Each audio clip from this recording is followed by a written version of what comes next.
3, 2, 1.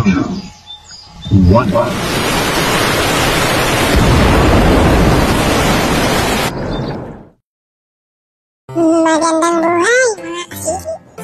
For today's video ay magluluto muna tayo ng ating nakuha at nasili sa dagat. Yes! At dito ay meron tayong gagataan na alimasa. Yummy! Na siguradong masarap. Meron tayo dito sitaw na gamot sa rayuma. Naghiwa tayo dito ng sibuyas, bawang at luya. At atin ang imikos-mikos sa mainit na kaldero. At kung mabango na ang ating minikos-mikos na ricado, ay ilalagay na natin ang ginayat-gayat natin na kalabasa. At pag nilagay na natin ng kalabasa, ay imikos-mikos natin uli. Para tayong umasa. Ang nilagay natin, kalabasa. Sabay lagyan na natin ng tubig na galing sa lawasan. Yan po ay isang criminal water. At papakuluan natin.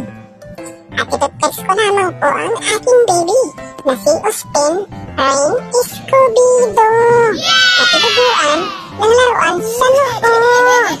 Busy ang kanyang nanay sa kasi cellphone. Habang ang bata ay nanonood ng kanyang paboritong meow meow. Paborito po yan ni Ospin.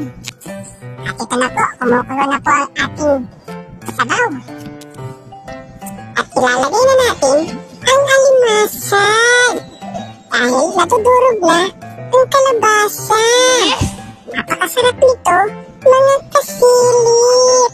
At yan ay imikos-mikos na natin hanggang madurog ang kalabasa. At pag kanya na mga kasilip, pwede na natin ilagay ang sili para kumagat na ang kanyang anghang. Tapos ilalagay na rin natin ang gata na tumigas sa refrigerator. At atin siyang tutunawin sa napakainit na apoy. Ayan na mga kasilip, at kumukulo na. At hindi pa rin natunaw ang ating gata dahil na-frozen masyado. At pag ganyan na mga kasilip, lalagay na natin ang sitaw. At itong sitaw mga kasilip ay papakuloan lang natin sandali para hindi siya masyadong maluto.